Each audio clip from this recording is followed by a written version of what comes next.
अस्सलाम वालेकुम नाजरीन, मैं हूं नारावाला और आप मुझे देख रहे हो नारावा लिटरेरी सोसाइटी पे। हमेशा की तरह आपके साथ और एक बार एक नई शख्सियत को मदऊ करना है जिनका नाम अनमोल सिंह राणा है। अनमोल सिंह जो है ये जम्मू के डोडा शहर में रहते हैं और ये पीएचडी कर रहे हैं government Vidarbha institute of science and humanities में। आइए जाने इनकी इनकी हालात जिंदगी के बारे में। मोहतरम अनमोल साहब, आपका बहुत बहुत इस्तकबाल हमारे इस प्रोग्राम में। Thank you. अनमोल जी, आप हमें बताएं कि आप कब और कहां पैदा हुए। मेरा नाम जो है वो अनमोल सिंह है, अनमोल सिंह राणा। मैं डोडा डिस्ट्रिक्ट जम्मू डिवीजन यानी कि जम्मू कश्मीर के रहने वाला हूँ मैं। जी जी। तो हमारा जो डिस्ट्रिक्ट पड़ता है वो डोडा पड़ता है और डोडा से चंद किलोमीटर की दूरी पे हमारा एक छोटा सा गांव है जिस गांव का नाम शुरियान है। मैं उस गांव का रहने वाला अच्छा, हूँ। बेसिकली आप गांव से बिलोंग करते हो। जी जी। Okay okay okay. सो कब पैदा हुए आप। 8 दिसंबर 1989 में। तो इब्तिदाई तालीम कैसे, क्या सिलसिला कैसे शुरू हुआ आपका। इब्तिदाई तालीम तो वहाँ पे हमारे घर के पास में एक गवर्नमेंट स्कूल है जो 1956 के दौरान में जो है वजूद में आया था। उसी स्कूल में जो है हम हमारे जो घर वाले बेसिक एजुकेशन शुरू हाँ बेसिक एजुकेशन हमारे घर वालों ने हमारी एडमिशन जो स्कूल में कर दी। जी। 8 तक हमारी एजुकेशन जो मेरी एजुकेशन थी वहाँ पे हुई। 8वीं क्लास तक। 8वीं क्लास तक तो कोई मेमोरी आपको, जो आपके टीचर्स उस जमाने में आपको पढ़ाया करते थे, कोई खास टीचर का नाम जो यहाँ पे आप। उस जमाने में तो बहुत सारे अच्छे टीचर थे। पार्टिकुलरली हमारे गुलाम नबी साहब वहाँ के एक हमारे हेडमास्टर थे जी। तो उनको उनके पढ़ाने का तरीका बहुत अच्छा लगता था। और भी बहुत सारे टीचर थे, ऐसा नहीं है। जैसे कि मुश्ताक सर थे, अनायत सर थे। ओके। तो इनका एक अच्छा रोल रहा आपकी जो अर्ली एजुकेशन में है। बिल्कुल। जी जी जी। तो इसके बाद 8वीं जमात तक आपने अपने उधर गांव से ही जो इब्तिदाई तालीम का सिलसिला जब शुरू हुआ, 8वीं जमात जैसे पास किया आपने, तो उसके बाद आपका क्या रुझान रहा पढ़ाई को लेकर। और एक बात बताना चाहूंगा कि वहाँ पे एक हमारे रामराज सर थे, वो भी इंग्लिश के टीचर थे वहाँ पे। जी जी। तो उनका भी बहुत बड़ा वहाँ पे रोल रहा हमें एक्सपोजर देने में एजुकेशन में कि कैसे आपको किस तरीके से आपको जो है एजुकेशन में आगे बढ़ना चाहिए। Okay okay. तो उसके बाद सिलसिला कैसे जारी हुआ कि आपने 9वीं 10वीं 11वीं 12वीं कैसे चला। एक्चुअली में उस टाइम हमारे एरिया में एजुकेशन का उतना खास कुछ भी नहीं था वहाँ पे कि हमें कोई गाइड कर सके वहाँ पे कि आपको क्या करना है आगे इन फर्दर की आपको 8 के बाद क्या करना चाहिए। तो फिर पापा जो हमारे थे उन्होंने कहा कि चलो बेटा आप देख लो अब आपको आगे क्या करना है। तो हमने कहा कि हमें क्या करना है वो तो आप ही बता सकते हैं हमें कि हमें कहाँ जाना चाहिए, किस स्कूल में एडमिशन लेने चाहिए। तो इसी तरीके से जो भाई थे मेरे अभी वो एज ए टीचर वर्क कर रहे हैं वहाँ पे। तो उन्होंने कहा कि कोई बात नहीं, आप चलिए जहाँ मैं एजुकेशन ले रहा हूँ आओ आइए वहाँ पे देखते हैं वहाँ पे। अच्छा, वो ऑलरेडी आपसे बड़े हैं। ओके। मुझसे बड़े 2 भाई हैं। Okay okay. तो ऐसा है कि उन्होंने मेरी एडमिशन करा दी वहाँ पे, वो साथ में आए। ये कहाँ पे एडमिशन कहाँ ये government high secondary school Doda में। Higher secondary school. तो वहाँ पे कितनी क्लास तक आपकी, 12वीं क्लास तक। 12वीं क्लास तक वहाँ पे। तो 11th 12th में क्या सब्जेक्ट्स क्या लिया आपने और क्या किया आपने। जब वहाँ पे हम मतलब 9th में क्लास ली, 9th के बाद हमने 10th पास की वहाँ पे। तो 10th पास करने के बाद ऐसा हुआ कि वहाँ पे हमारे गांव के बाजू में दूसरा गांव है। तो वहाँ के एक टीचर थे, तो जब उन्होंने मेरा मार्क्स कार्ड देखा तो उन्होंने कहा कि आपके अच्छे खासे मार्क्स जो हैं मैथ में है तो आपको कॉमर्स सब्जेक्ट जो है ऑप्ट करना चाहिए। बिल्कुल। तो अब मुझे तो कोई जानकारी नहीं थी कि कॉमर्स क्या होता है, साइंस क्या होता है और आर्ट्स क्या होता है। मुझे तो इस चीज की कोई जानकारी नहीं थी क्योंकि कोई अवेयरनेस नहीं थी, क्योंकि इन चीजों के बारे में हमें बताया ही नहीं किसी ने। हमारे जो मैं भी गांव से ही बिलोंग करता हूँ, एक सबसे बड़ी प्रॉब्लम हमारी सोसाइटी की ये है कि हमारे राइट टाइम पे जो करियर गाइडेंस एंड काउंसलिंग हमारे बच्चों को नहीं मिलती है, जिसकी वजह से वो दाएं बाएं भटक जाते हैं। तो हमारे जो सीनियर्स हैं उनका भी एक अहम रोल होना चाहिए, वो अपना एक रोल निभाने चाहिए इस सिलसिले में कि जो नए पीढ़ी के जो लोग हैं उनको भी एक राइट टाइम पे राइट डिसीजन दिया करें, राइट टाइम पे एक अच्छी काउंसलिंग अगर हो जाएगी तो वो एक अच्छा डायमेंशन को लेके अच्छी दिशा भी पकड़ सकते हैं। बिल्कुल, बिल्कुल सही बात है, सही कहा आपने। हम्म, तो ऐसा है कि तो उन्होंने कहा तो मैंने कहा चलो ठीक है, देख हम्म, लेते हैं। हम्म, तो एडमिशन ले ली, हम्म, इसमें ले ली कॉमर्स में। हम्म, अब इतना कॉमर्स में तो पढ़ने लगे, शुरू-शुरू में तो अच्छा लगने लगा, हम्म, लेकिन जो हम आगे बढ़ते गए, जो-जो हम आगे बढ़ते गए तो वहाँ पे डिफिकल्टी आने लगी, ओके, क्योंकि बेसिकली मैथ में मैथ्स, थोड़ा उतना कमांड जी, नहीं थी मैथ में, जी, जी, तो दिक्कत आने लगी। हम्म, जैसे-तैसे करके 11th पास कर लिया। ओके, 11th पास करने के बाद तो मैंने ये सोचा कि अब मुझे कोई दूसरा वो लेना सब्जेक्ट लेना चाहिए, चाहिए, स्ट्रीम लेनी चाहिए। ओके, तो मुझे ऐसा लगा कि अब मैं तो साइंस स्ट्रीम ले नहीं सकता हूँ, हाँ, हाँ, क्योंकि वो तो माने बेसिक उसके यू लिए आर नॉट उसकी बेसिक एलिजिबल होनी चाहिए। 11th में साइंस होना और उसके बाद 12th में भी साइंस लेना बिल्कुल चाहिए, होना है, ऐसा है। ओके, तो फिर मेरे पास कोई ऑप्शन नहीं रहा, ओके, तो फिर 12th में आर्ट्स लेना पड़ा मुझे। तो कौन-कौन से सब्जेक्ट्स आपने फिर 12th किस सब्जेक्ट में पास 12th जैसे कि इंग्लिश, किया? Urdu, okay, education, okay, functional English तो और 12th के बाद इकोनॉमिक्स। जैसे आपने 12th पास किया तो उसके बाद आपके पढ़ाई का क्या रुझान क्या रहा? 12th पास करने के बाद तो दिल नहीं बोलने लगा कि अब मुझे पढ़ाई नहीं करनी चाहिए, अब मुझे कोई जॉब कर लेनी चाहिए। तो हुँ, हुँ। क्योंकि उस समय मेरे अंदर बहुत सारा ये जुनून था कि मैं कहीं भर्ती हो जाऊँ, तो अच्छा, फौज अच्छा। में जाना चाहता था। Okay, okay. बदकिस्मती से हुँ, नसीब हुँ। में था ही नहीं तो हुआ हुँ, ही हुँ। नहीं। तो अच्छा कोशिश की क्या आपने कोशिश की, मतलब? 1-2 बार कोशिश की मैंने हुँ। जाने की। जैसे रेसेज़ में जाते हैं हमारे बच्चे जाते हैं। रेस भी मैंने निकाल दी, सारा कुछ हो गया, रिटर्न भी हुँ, हुँ। निकाला, बट तो ये कौन से कैडर कौन-सा था ये Indian army? Cadre Indian army. Okay. तो उसके बाद कॉलेज का जब आपने पढ़ा डाला अपनी तो ज़िंदगी का फिर उसके बाद जब कॉलेज में एडमिशन ली तो बहुत अच्छा लगा, हुँ, हुँ। और दिल ने ये चाहा कि चलो कॉलेज की एजुकेशन कर लेते हैं, हुँ। ग्रेजुएशन कर लेते हैं, हुँ, देखते हैं हुँ। उसके बाद क्या होता है हुँ, हुँ। लाइफ में तो हमारे लिए कॉलेज में क्या जब लिखा है। वहाँ पे नए-नए लड़कों से मिलना, वहाँ पे नए-नए दूर-दराज गाँव से लोग जो आते हैं, वहाँ पे कॉलेज की पढ़ाई करने, तो वहाँ पे एक अच्छा एक्सपोज़र मिलता है। सो वहाँ पे किस-किस सब्जेक्ट को आपने चूज़ किया, ऑप्ट किया? वहाँ पे तो डिफरेंट सब्जेक्ट रहे मेरे, हुँ, हुँ। जैसे कि 12th तक जो डिफरेंट थे, और वहाँ पे ग्रेजुएशन में डिफरेंट रहे। हुँ, हुँ, हुँ। इंग्लिश लिया मैंने वहाँ पे, एजुकेशन मैंने लिया, फिर वहाँ पे हुँ, उर्दू हुँ। लिया और पर्शियन लिया मैंने। पर्शियन सब्जेक्ट लिया? पर्शियन सब्जेक्ट लिया मैंने, अच्छा, अच्छा। तो पर्शियन भी आपका एक one of subject in graduation. Graduation तो बिल्कुल। आपने ये 3 साल कंप्लीट करने के बाद आपने फिर मतलब हमारे ये सब्जेक्ट जो कंपलसरी थे 3 साल में, लेकिन ओके, इसमें एक हमारे पास एक एडिशनल सब्जेक्ट था, जी, इन्वायरमेंट साइंस। जी। या वो सेकंड ईयर वो में या सेकंड ईयर में थर्ड हुआ ईयर कर में, सेकंड ईयर शा थर्ड ईयर में ऑलमोस्ट आप सेकंड ईयर में हुआ करता था और वो कंपल्सरी उसके मार्क्स शायद ऐड नहीं होते थे बट ऐड पास नहीं करना होते, ज़रूरी पास हुआ करनी वो सेकंड ईयर में वो भी आप कर ज़रूरी सकते होता था हो। शायद। जरूरी ओके, कंपलसरी, वो कंपल्सरी। सेकंड ईयर में भी आप कर सकते हो या हाँ, थर्ड ईयर में भी कर सकते हो, हाँ, वो हाँ, आप हाँ। तक है। तो ग्रेजुएशन के बाद आपकी पढ़ाई का क्या रुझान रहा? और अब मैं ग्रेजुएशन की बात बता रहा हूँ, तो ग्रेजुएशन के दौरान मुझे बहुत सारी चीजों का मतलब सीखने का मौका मिला। कॉलेज लाइफ की बात बता रहा हूँ मैं, ओके। क्योंकि वहाँ पे एनसीसी मैंने रखी। अच्छा एनसीसी में भी आपने हाँ, एनसीसी रखी मैंने वहाँ पे, जी, जिसमें मुझे ए तो मुझे मिल नहीं पाई, क्योंकि हाई सेकेंडरी में रखा था, तो वहाँ पे उतना वो वहाँ के जो टीचर थे जी।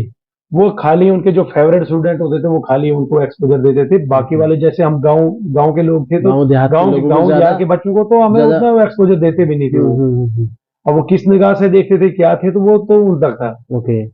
तो उसके बाद जब हम कॉलेज में गए तो फर्स्ट ईयर में मैंने वहाँ पे क्या बोलते हैं कि एनसीसी रखी। हुँ। बी और सी सर्टिफिकेट दोनों मैंने वहाँ से अच्छा, हासिल भी किए तो एनसीसी में। किस-किस जगह पे आपकी मेमोरीज़ किस-किस जगह पे आपने कैंप किए होंगे? कैंप बहुत सारे, मोस्टली तो अपने जेएंडके में किए मैंने। हुँ। और उसके बाद जेएनके के बाहर कभी मौका जेएंडके मिला आपको? में श्रीनगर में भी एसएनआईसी लगाया था। हुँ। जेएंडके के बाहर भी एक बार जाने का मौका मिला, कई बार मिला था, लेकिन अब जा नहीं पाते थे। हुँ, तो एसएनआईसी दूसरा मैंने लगाया था, ये अपना जोधपुर, ये सॉरी उदयपुर में। हुँ। तो मतलब ऐसा है कि बहुत सारा एक्सपोजर मुझे मिला ड्यूरिंग द ग्रेजुएशन, ओके। क्योंकि बहुत सारे डिफरेंट 16 और 17 स्टेट्स के बच्चों के साथ मिलना जुलना, हुँ। उठना बैठना, हुँ। उनके कल्चर को देखना, ओके। समझना, हुँ। तो हुँ। बहुत सारी चीज़ों को सीखने का मतलब।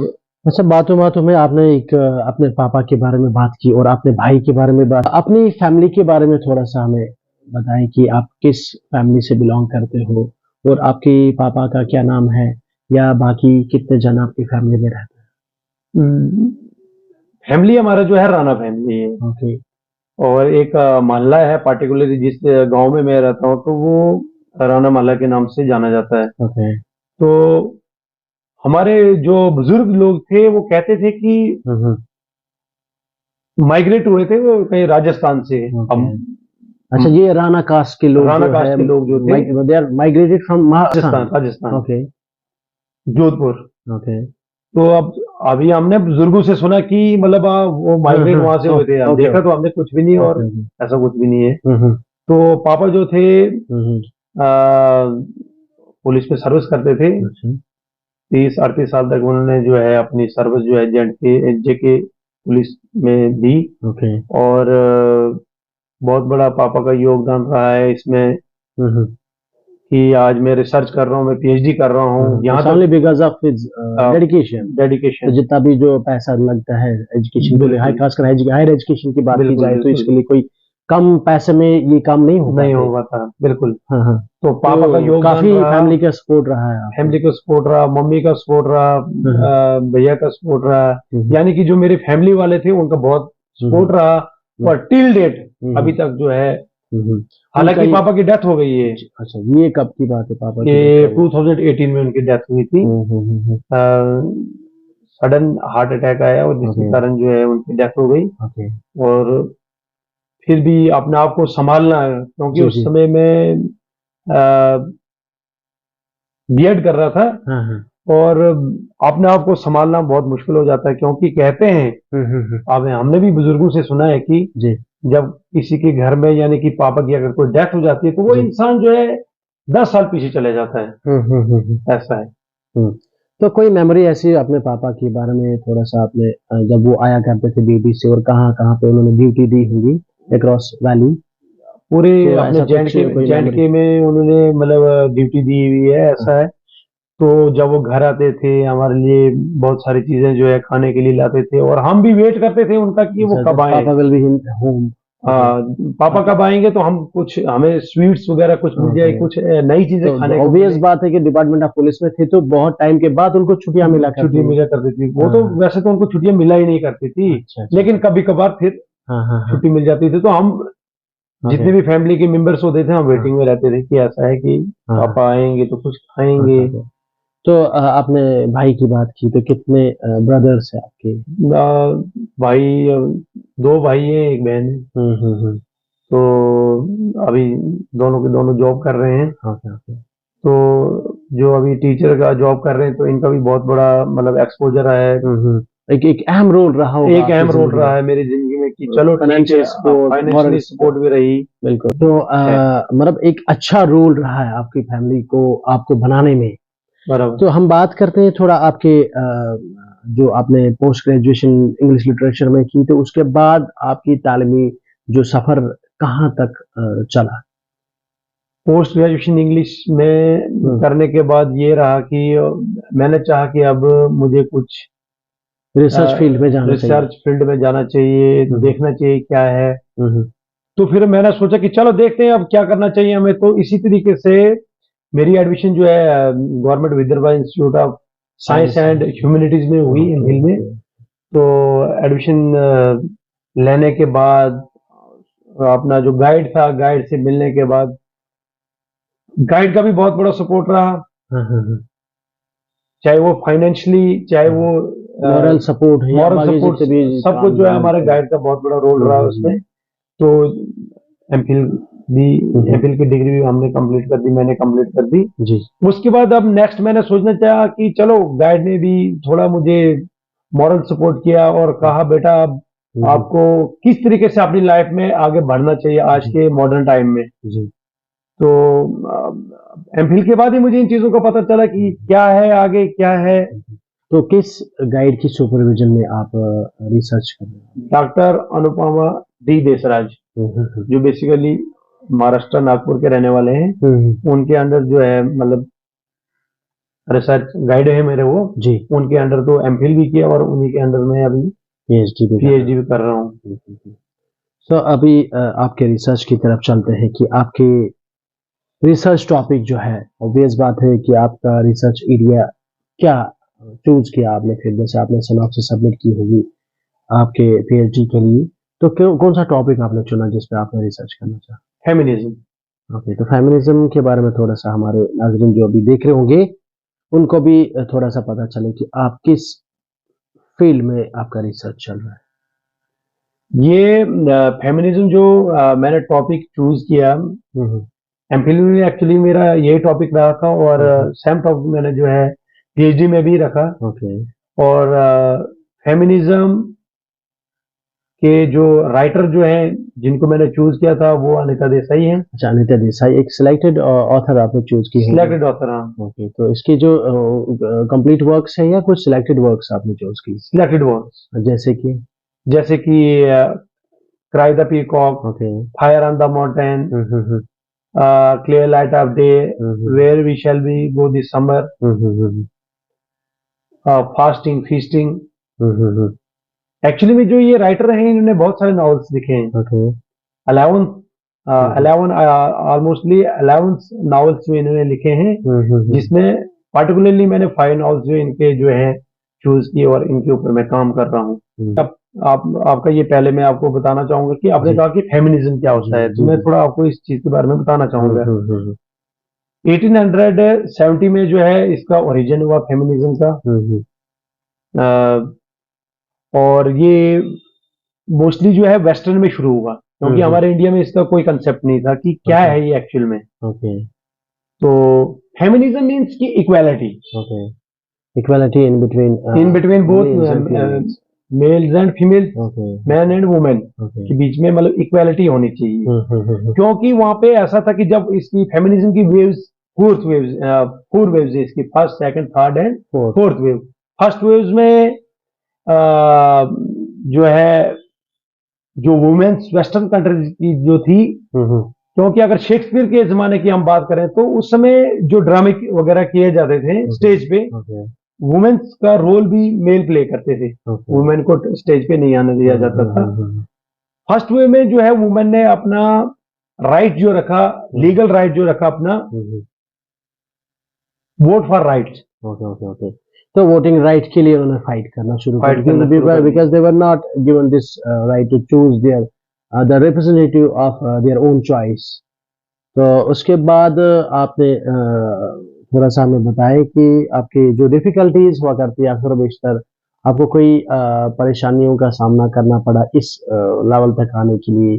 परेशानियों का तो बहुत सामना करना पड़ा, हम्म, क्योंकि ये हमारी लॉन्ग जर्नी रहती है। पहले तो घर से आने में यहाँ पे तो हमारा बहुत लंबा सफर रहता है, ये ओके। 3 दिन 4 दिन का सफर हो जाता है कभी कभार। हम्म, उसके बाद फिर अपनी जर्नी स्टार्ट करनी पड़ती है और स्टे करना पड़ता है, खाना पीना रहना, तो ऐसा है। तो अगर कोई हमारे नाज़रीन में से, अगर हम जो हम देख रहे होंगे इस टाइम, आप इनमें से कोई अगर इसके रिसर्च फील्ड में आना चाहेंगे तो उनके लिए कोई सजेशंस आप देना चाहोगे तो?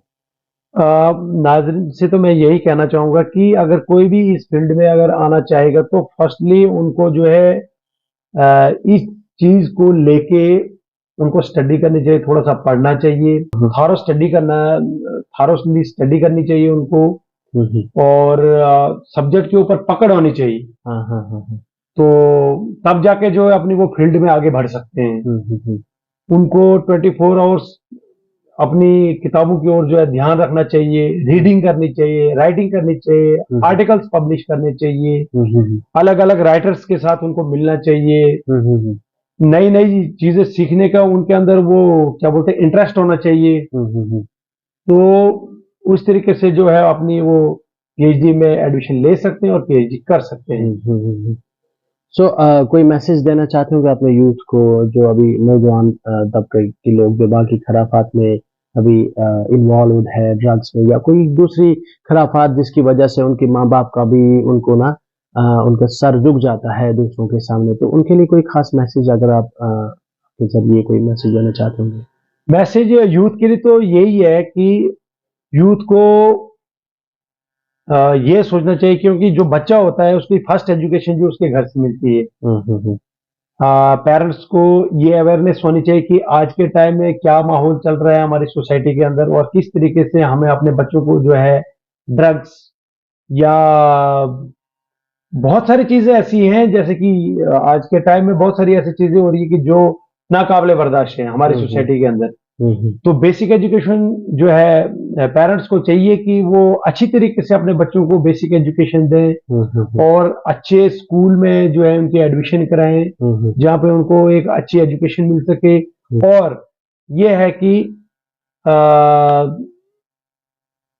हर एक नई चीज के बारे में अपने घर में जो है शाम को मम्मी पापा जो उनको अपने बच्चों को लेक्चर दें कि बेटा ये सही है ये गलत है, क्योंकि जो छोटा बच्चा होता है जो अंडर 18 जो होता है उसको इतनी समझ नहीं होती है कि अच्छा क्या है बुरा क्या है, क्योंकि कभी कभी वो गंदी सोसाइटी में बुरे बच्चों के साथ भी इन्वॉल्व हो जाते हैं, तो वो कहते हैं कि ठीक है जैसे ये चल रहे हम भी चलेंगे। तो ये मॉरल एजुकेशन और बेसिक एजुकेशन देने का रोल जो है माँ बाप का रहता है। उसके बाद बच्चा जब बालिग हो जाता है अबव द 18, तो उसके बाद बच्चा खुद समझदार हो जाता है कि मेरे लिए क्या अच्छा है और क्या गलत है।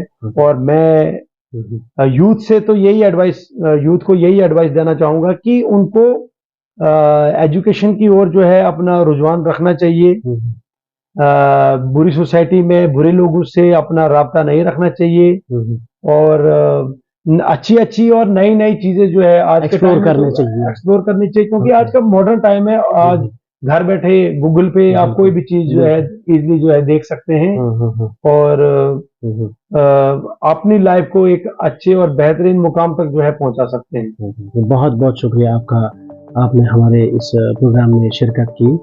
नाज़रीन आपका भी बहुत बहुत शुक्रिया कि आपने हमारा जो प्रोग्राम जो है आपने खुश असलूबी से देखा और सुना। अस्सलाम वालेकुम।